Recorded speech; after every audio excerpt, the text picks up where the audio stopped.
The jungle caves of Okinawa hide the remains of thousands of civilians and soldiers, those who died in the last major battle of World War II.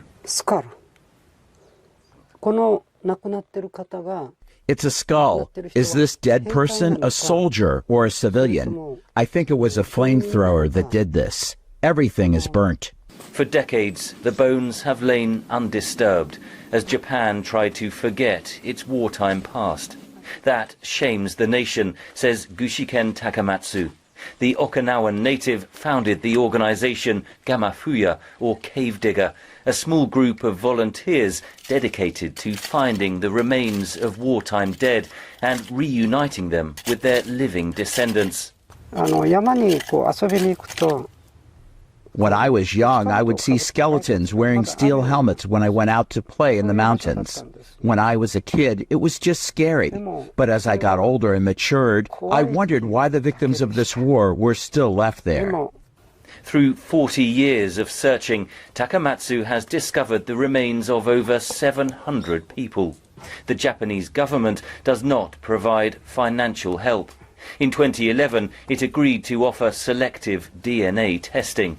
But the database is small, and many relatives of the dead have likely also died. We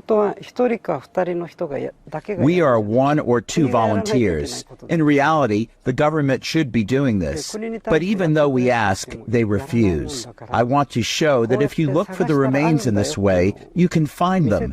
This work isn't finished yet. So far, Takamatsu has identified the remains of 4 people and reunited them with their surviving relatives. They didn't believe me at first. They were suspicious and thought it was a scam, but I understand how they felt. For 70 years, they didn't hear anything, and then they get a phone call to say their relative had been found. It was like their father was coming home. Around 90,000 Japanese soldiers and 12,000 US troops were killed as American forces stormed Okinawa in April 1945. It's estimated that over 100,000 civilians were killed.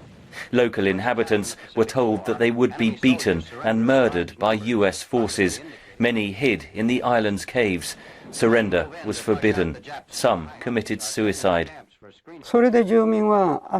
The residents were very afraid of the American military. However, it was only after they became prisoners of war that they realized that was not the case. The U.S. military provided the residents with food and medical care. The US and Japan are now close allies. Okinawa hosts almost 30,000 American troops. A new American base is being built on the east coast of the main island.